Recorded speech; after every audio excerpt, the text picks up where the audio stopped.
panaunin natin ay buhay party list representative si Congressman Lito Atienza na dati ho siya ay DNR Secretary ng that time, na panahon ni President Gloria. Siya rin ho yung controversial na mayor, nagpa-beautify ho ng Maynila, if you know him. And is also known doon ho sa sinasabing Hawaiian shirt style na florally, trademark na ho niyan. Ngayong umaga, kasama ho natin siya at panauhin, and we will talk about some issues dito na importante yung malaman ng bayan. Magandang umaga po sa inyo, Congressman. Mabuhay at magandang umaga sa inyo, Ben, sa lahat ng ating mga kasama. Okay. Mayor or Congressman, dating Secretary, pakibigay lang ho sa mga tao, ano ho talaga ang anong buhay party list? Ito'y party list, partido Okay. ng mga naniniwala sa wasong pagpapahalaga sa buhay ng tao. Okay. At buhay sa anumang uri Basta na buhay. kailangan nating ipagtanggol. Kasama na dyan ang kalikasan. Kalikasan. Kapag ang kalikasan ay nasira at nawala, mawawala rin ang buhay. Ang buhay ng tao ay nakasalalay sa isang malusog na kalikasan. That is a natural flow of life. You destroy the waters, you destroy the forest, you destroy the environment, you destroy life. So kami, anything that would protect the environment, we are also involved. We are also committed to promote a culture of life.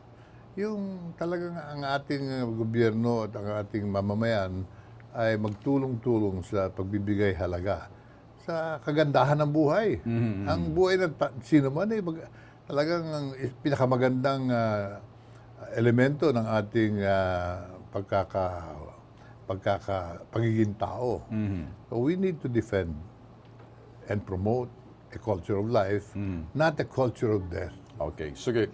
So therefore, when you talk about life, Mayor, pagbuhay pag nag-uusapan, mag-uumpisa yun siguro pinaka-basic structure sa pamilya. Tama ho ba? Correct. Eto ho. Alam ko naman, pro-life ho kayo.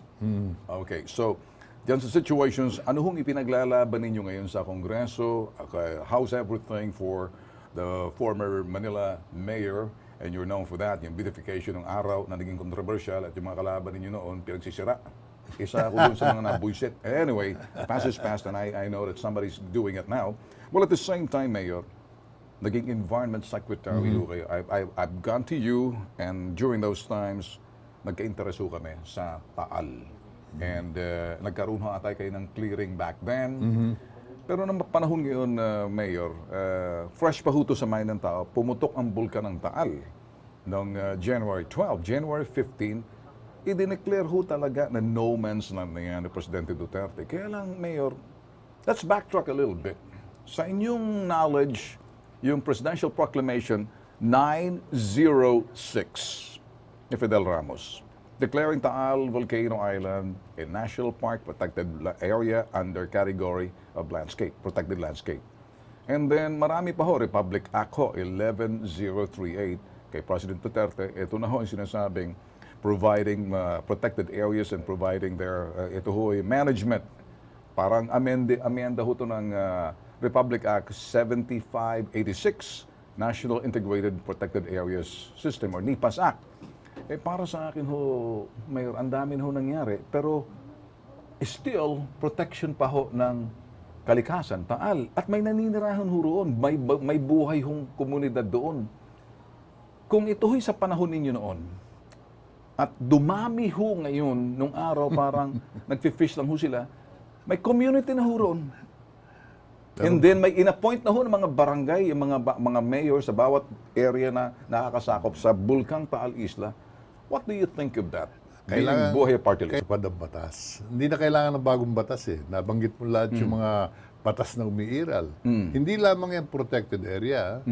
Importante yung alamin natin, protected landscape. In other words, hindi pwedeng baguhin yung hugis, hindi pwedeng baguhin yung landscape. Hindi pwedeng baguhin yung kagandahan ng larawan ng Taal, lake and volcano. At bawal na bawal ang magkaroon ng tirahan sa loob ng bulkan. Kaya nung panahon natin, talagang sinikap ko na alisin lahat yung mga illegalities na yan. Ipagbawal yung manirahan doon. Meron pa akong pinaalis na nag-uumpis ng sauna and massage Doon? parlor doon sa gitna ng bulkan eh. Oo, naalala ko yun. Saka yung mga ibang mga ano. Nakalusot, nag-operate, pinalis namin. Okay. At yung mga baklad, sinimulan kong alisin din dahil yung baklad, ang tawag nila fish cages, pero sa totoo lamang, mga sa lalaki nila, baklad yan eh. Ang size yan talagang parang fish pond. Ginagawa nilang private fish pond ang tubig ng lawa. That's illegal to me. And dangerous. It destroys the ecology and it could be one of the causes. It could be one of the causes of the great volcanic eruption and earthquakes that we have experienced there. When you monkey around with nature, it will get back to you. Sigurado yan, katiyakan yan. Ang ating kalikasan na hindi mapagbigay. Pag binaboy mo kalikasan, gagantihan ka niyan. Okay. Kaya palagay ko dapat ipatupad ang batas. Batas na. The DNR, specifically, the DILG, the local governments, the provincial government, kailangan silang lahat ay magtulong-tulong ipatupad ang batas. Ito na sa akin, anong take nyo, Congressman Atienza, Lito, Congressman Lito, hindi ho kinikilala ng DILG yung community roon na i-consider na barangay, may eskwelahan, may mga simbahan. Parang in-appoint lang sila. So, kung hindi ho binigyan ng permit ng DILG to become a barangay within that island, so, anong tawag doon? Private community na. Hindi pwede. Lalo na ngayon, may declaration ng presidente na Yes. it's a no man's land. Yes. It's a danger area. So, in the interest of the public and in protection of life, the presidential order must be followed. So the DILG cannot say, no, we will not implement it because we are not... sino bang magtatrabaho niya kung di DILG? Well, no, the DILG, in fairness, Mayor, sinasabi nila, hindi namin inaaprubahan kahit na hindi namin kinikilala anumang barangay dyan kasi hindi rehistrado sa amin. Pero, Mayor, butante ho sila pagdating sa mainland. Doon ho sila naninirahan. It becomes a private community. Illegal ho ang declaration ng DILG. We are not gonna register you as a barangay. We would like to urge the DILG to direct the provincial and local government dahil kung hindi man ang DILG ang gagawa, pero definitely local government doon ay sila ang may paraan para gawin ang tama. Ayun, okay. Nung panahon ninyo, Mayor, Congressman, Secretary, now Congressman ulit. Medyo komplikado. And malaki hong saklaw ninyo as DNR Secretary. Isa ho kaming lumapit sa inyo that time. And it wasn't, hindi pa ganon nung araw. Pero nung araw, naalarma na kasi yun hong lokal na pamahalaan Talisay na it became parang yung munisipyo na yun, nabubuhay ngayon sila sa pondo ng mga negosyanteng dayuhan ng mga Taiwanese and Chinese na nag-i-invest doon, na nagbibigay trabaho sa komunidad, na parang may gobyerno, lokal na pamahalaan, na meron pang another government, nagpapatakbo ng lokal na pamahalaan, dahil yun ang kinikita na sa komunidad. Panahon ho ninyo that time. Pero hindi pa ho sinasakop yung islang Taal. Kasi doon, napaligiran ho ng mga fish cages. Kung fish cages lang ho, pag-uusapan, in fairness, sinasabi ho ng BIFAR, 60% ng supply ho nating mga isda, yun ho'y tilapia, bangus, galing daw sa Taal. Yun ang justification. Makikita niyo naman ho siguro, ito ho'y lawak ng Taal at may mga bahay dyan at yung mga fish cages, naglagay na ho, parang sila mga tourism doon. Medyo ito, nakikita niyo ho ngayon, nakikita niyo yan. Yan yung mga... Yan ho, mga fish cages. Punong-puno na. Punong-puno na. Ngayon, ito Congressman Atienza, if you're... Ano sa palagay niyo dapat, maliban sa pagpatupad ng batas, paano ho ito yung, kumbaga, doon sa mga lokal na pamahalaan na parang yuko doon sa mga investors kasi yun ang bibigay ng trabaho? It's all about money. Exactly. It's all about corruption. Exactly. Yan one of the biggest forms of corruption because you're destroying the environment, endangering the lives of people, depriving the poor fisher folk their livelihood. Dahil yan, dapat everybody can fish. Pero pag meron ng fish cage, fish pen, hindi na pwedeng mangisda yung bankero dun sa loob. Babarilin ng mga security guard yan. So kaya, it's all about corruption. And who can do the job, I'll have to admit, only the president can order a total cleanup of all our water bodies. Okay. Which he's already done that. Kailangan follow through lang eh. Okay. Talagay ko, nagbigay siya ng order, baka sa paligid niya eh, may mga fish pond din sa loob ng Taal Lake, Manila Bay, Laguna de Bay. Yes. Kaya wala nagpapatupad. So he has to be reminded. And I take the opportunity of your program, kung manonood si Pangulo, papaalala natin yung mga katubigan, pag-aari ng mamamayan, hindi ng pribado, lalong-lalo na ng mga dayuhan. Exactly. Whether Laguna de Bay, Taal Lake, Manila Bay, marami dyan mga foreign money flowing in, tinatanggap ng local officials, pinapayagan nila yung mga illegal. So, the President can order a complete cleanup. Naku, magpapalakpakan na buong bansa sapagkat makikinabang ang ating mga mangingisda dyan. The poorest sector now sa Pilipinas, the poorest. Mahirap pa sa daga, mga mangingisda. Fisher folks. Bakit?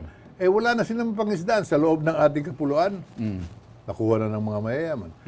Lalabas naman sila sa labas, sa karagatan. Ando naman ang China. Saan mangingisda ang Pilipino? Okay. Sa kanal. Meron ho akong situation na ibibigay ho sa'yo. Nakita na ho kayo ngayon dito. Kayo, napapanood ho tayo sa PTV4, nationwide, worldwide, netwide. So, sa US, sa Canada, through our channel ho, it's 2.7 million subscribers. In Canada, sa US, aware ho sila sa nangyayari, no? Paano, Congressman Atienza, kayo'y buhay party list at pumunta sa inyo mga naninirahan doon, sa inyong tanggapan ngayon, sasabihin, Mayor, since nasa buhay party list, maawa naman kayo sa amin, nasira ang aming pamumuhay sa loob ng isla.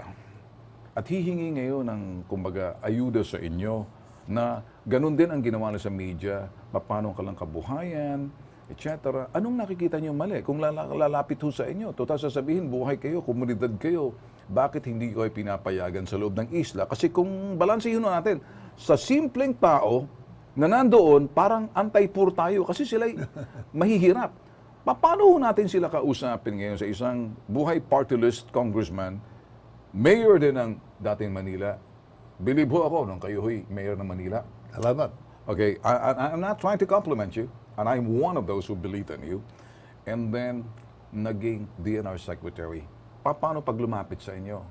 Kailangan natin pagtulong-tulungan yan. Number one, ang makakatulong sa kanila, gobernador. Kilala ko naman si Governor Mandanas. Pro-lifer din yan. Naniniwala yan sa kalikasan, sa buhay, sa lahat ng aming pinaglalaban. Matalik na kaibigan ko yan. Alam kung gagalaw, tutulong yan kung ibibigay natin ang problema sa kanya. Okay. Now, andyan ang Department of Interior and Local Government. Dahil kailangan katulong din sila para lahat ng barangay ay mapagalaw nila tungo sa isang direksyon. Andyan din ang DNR. They have to function and really also help enforce the law. Okay. Hindi pwede yung ang DNR hindi kasali sa problema. Hindi. They should be at the forefront of protecting the environment. As we have said, Taal is not only a protected area. It is a protected landscape. Ayun. Nakita natin ang itsura doon sa mga kuha ninyo. Ay, yung ba yung protection ng landscape? Ginawa na nila para puno ng fish cages ng katubigan. Titiran pa ngayon yung bulkan. Pagka sumabog uli at marami na disgrasya, Ayun. sino sisisihin? Okay. Si Pangulo. Sino sisisihin? Si Gobernador. Sisisihin tayong lahat. Kaya kailangan pagtulong-tulungan natin ang solusyon. Okay. Enforcement is the key. Okay. Ano naman ho, kayo bilang buhay party list, may ambag ho ninyo sa mga, sila ho'y nangangasiwa, sila ho'y nagmamonitor enforcement ng sinasabing utos ni President Digong. Nakita nga ng Philippine Coast Guard, nagulat na lang sila kung hindi para sumabog ang bulkan, hindi malalaman, hindi mabubunyag yung sekreto. Nagulat din ho yung Philippine Coast Guard, nagulat din ho yung ibang army roon to secure the area na para wag magbalik. Tingin nyo ho, sa sinasabing Protected Area Management Bureau, composed to ng mga DNR, lokal na pamahalaan, provincial government. na doon ho sa issuance ng mga fish cages.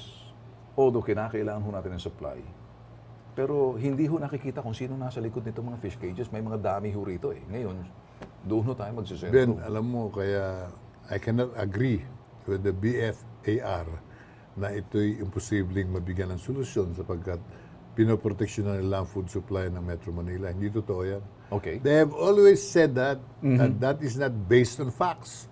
Bakit? Eh, hindi naman talaga na palaisdaan yung mga yan eh. Noong mga panahong nakaraan, ang mga mangingisda, nangingisda dyan. Binibenta rin sa palengke, kinakain din natin. Ginawa lang nilang private enterprise. Yun ang, Ayun. at sino ngayon ang may kasalanan dyan? BFIR. Kaya Okay. rather than sila tumulong na lang sila sa enforcement. Ayun. Eh, sila importante, huwag kayo magbigay ng permiso, tumulong kayo sa pag-aalis. At tulungan ang mga mangingisda. There's nothing like a situation na yung mangingisda pwedeng lumabas ng kanyang bangka, mangisda on his own, on his private capacity, makahuli ng isda, dalhin sa palengke, ibenta roon. Ganun lang trading natin nung araw eh. Until yun, yung mga mayayaman, nag-isip sila, huwag na tayo bumili pa ng lupa para gawing palaisdaan. Andyan ang Tali ko, andyan ang Laguna de Bay, andyan ang Manila Bay. Meron pa ba tayong nakikitang fish ponds na binibili, tinatayo ng mga investors?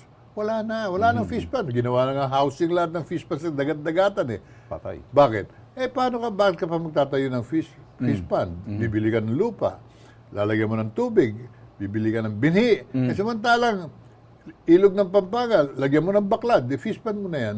Tama. Bulacan, ganun din. Naku. Yang, sa Mindanao, mga ilog, dagat, lawa, ay pinupuno nila ng ganyang klase, fish cages and fish pens. And they don't need to buy land anymore to start a business of fish pond or fish culture. All of this deteriorated because of corruption. Okay. Kung walang corruption, hindi mangyayari yung mga yan eh. Pera nananaig eh. Okay. Ngayon, alam mo yung, sasabihin ko, mayor, secretary, ngayon congressman. Tatlong bahagi na, tatlong sektor ng pinanggalingan ninyo. You know, now you are the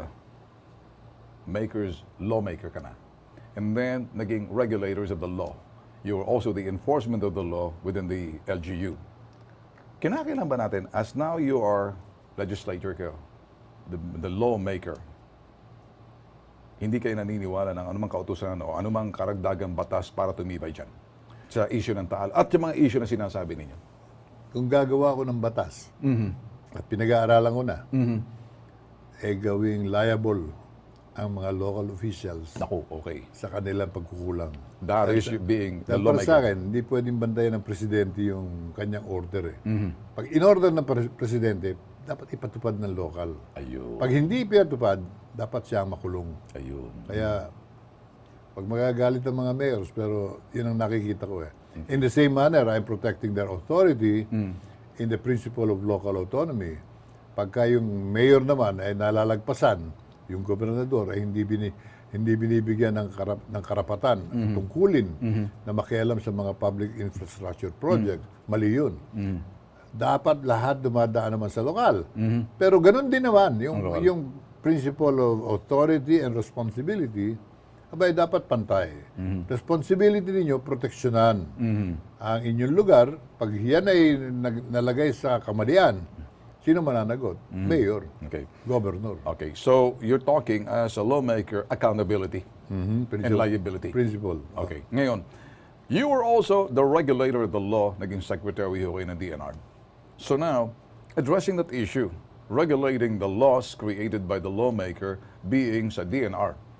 Anong masasabi niyo, maambag niya sa mga susunod na secretary, kasalukuyan, kasi kalikasan, nanggaling na ho kayo dyan. Okay? So, regulate. If you were to regulate something, ano ho ang masasabi at maambag Ako'y niyo? patuloy na nagpapaalala kay Secretary Simatu. Unang-una ako nagpaalala dyan sa Manila Bay. Noong mga hearing namin sa Kongreso, tinatanong namin siya dyan, hindi niya alam eh. Bakit? May problema ba sa Manila Bay? Anyway, ako'y patuloy na nagpapaalala sa kanya na ang DNR, ang ahensya ng gobyerno, na talagang kailangan gumalaw to protect the environment. I'm happy gumagalaw sila sa Manila Bay. But that is not enough, Ben. Yung tubig sa dagat ng Manila Bay will not be cleaned until the water concessionaires provide the That's it. water treatment facilities na pinangako nila sa gobyerno niya, kaya nakuha yung kontrata. Yung binabanatan ni Pangulo, tama yun. Na dapat itayo yung mga higanting mga plant na maglilinis ng ating Poso Negro, ng ating sewage. Okay. Dapat from 1997, tinayo na yan. Dahil nangongolekta sila sa atin eh. Bayad tayo ng bayad, no, ng 20% ng ating halaga ng tubig ay pumupunta raw sa pagtatayo ng wastewater treatment plant. Nasaan yung mga wastewater treatment plant? Alam niyo, binigay sa atin magmula noong 1997, mga truck na sumisip-sip ng Poso Negro. Kinalaban pa si Malabanan. So, that is doon sa sinasabing the regulators. Kasi the regulator, which is regulating it sa DNR as secretary. Now, I don't know kung local government now, the enforcement of the law is within the local government. You are a mayor also. Okay, now, addressing that concern sa mga mayor sa may gilid ng Taal, because I'm centering my investigation, anong mensahe niyo sa kanila? Kaya ang aking payo, ang aking kahilingan, at may halong pagpapaalala na while we are protecting the authority of local units, local officials, on the principle of local autonomy as mandated by the Constitution. Okay. Kailangan dumaan sa inyo lahat. Ganon din naman ang paalala ko na yung pag nagkulang kayo at may nangyayari sa inyong lugar na illegal, dapat panagutan nyo. Kaya yung batas na sinasabi ko, mananagot kayo. Pagka hindi gumalaw ang batas sa inyong lugar, abay dapat kayo naman ang kasuhan at kayo rin ang makulong. Okay. Para magkaroon tayo ng balanse ng kapangyarihan at tungkulin. Okay. Yung development, hindi kaya ng Pangulo mag-isa yan. Okay. Ang development ng Pilipinas kailangan nagbumula sa ibaba. Lahat ng barangay, lahat ng local units, munisipyo, lungsod, gumawa ng kanilang development plan, ipatupad dito. Ang Pangulo ay manunood na lang habang ang Pilipinas ay namumulaklak sa kaunlaran. Oh, tulad ng bulaklak ng suit nyo ngayon. but Mayor, isang bagay lang, ito'y parte na gusto kong tingnan sa inyo. Nagsalita ho kayo dyan at nakikita ninyo. Pero interesado ako dito sa sinasabi ninyong sinusulong niyong batas sa Kongreso na ito'y aakyat pa rin sa Senado. Expound on that, para malaman ng publiko ngayon, para matuto ang publiko, doon sa mga batas na ilalabas ninyo, ang kapangyarihan ng batas, pag inilabas na sa Kongreso, ipapatupad yun. Ano itong batas? Ito ba'y meron ng parang sinusulong niyo pa lang at ito'y ilalaban niyo pa lang sa Kongreso, magdedebate kayo? Pakibigay nga ng kunti. Mahaba po yung proseso ng paggawa ng batas. Pwedeng magsimula sa lower house or upper house. Dalawang baitang po yan. Senado at Kongreso. Kung nanggaling ang batas sa Senado, babalik muna yan sa Kongreso. Yung batas na binuo sa Kongreso, lower house, papanik yan sa Senado. Okay. Kung sakaling naaprubahan ng dalawa, pag-uusapan pa ng dalawa yan sa BICAM Committee, no? Para yung mga hindi tugmang mga provision ay pagtugmayin. Pagka nagkaisa yung Senado at lower house, pupunta yun sa Malacanang para mapirmahan ng Pangulo at maging tunay na batas para ipatupad. Pag hindi pinirmahan ng Pangulo at dinisaprubahan, binito, ay babalik yan sa Kongreso. Ang Kongreso naman, merong kapangyarihan, ma-overrule yung Presidente by 2/3 vote. Yung ni-reject ng Pangulo, pwedeng ibalik ng Kongreso, Senate and the House. Pero kung hindi po gagawa ng overturning action ang Kongreso, disapprove yung batas. Marami pong pangyayaring ganyan. Marami na. Okay, medyo malilihis ako dahil kinakapos na tayo ng oras. Quickly, kayo ho'y naging mayor ng Manila. At malaking issue rito, sinopla ng Pangulo yung mga sinusulong na yung reclamation na mawawala na sa mapa yung hugis ng Maynila, gawa nga ng re-reclaim. Ang sabi ng Pangulo, not in my term. Ngayon, sa panahon niya yon. Ano kaya, depende kung sinong Pangulo at yung Pangulong nakaupo ngayon, ang Pangulo talagang ayaw. Kasi Manila ho kayo eh, hindi ba? Pinaganda nyo Manila, yung Baywalk na lahat gumaya sa ibang mga probinsya. Paano ang tingin nyo rito sa susunod? Labanan dito, parang sa Manila. Gusto niyo bang i-reclaim ang Manila dahil mga katsokaran ng iba dyan na malapit kay Pangulo, sinusulong ang Pangulo, not in my term. Now, yan ba'y pwede maging campaign point? Anong tingin nyo? Malaking issue yan, Ben. At ako'y humahanga at sumusuporta kay Pangulong Duterte dito sa issue ito na hindi dapat pinapabayaan yung karagatan, tabunan ng negosyante para maging kanya. Ayun. Never. Kaya ako'y sangayon ako kay Pangulo. And in the elections of 2022, yes, we will make sure it becomes an issue at yung Pangulong, yung kandidato for president, tanungin natin sila, will you be in favor of reclamation or not?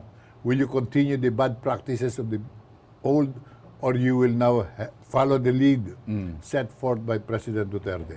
Ang ganda nung sinabi niya, not in my term. Yes. Not one will I allow. Okay. Doon na kayo mag-apply sa susunod na presidente.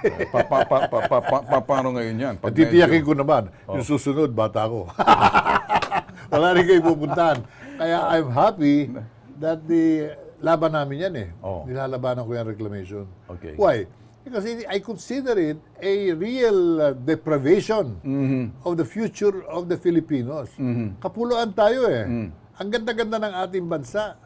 Pag pinayagan niya mga reclamation, then magdudugtong-dugtong ang Pilipinas. Sa dami ng mga sakim na negosyante, gustong tabunan ng dagat, ibenta ang lupa. Magkano bentahan sa buwa ngayon?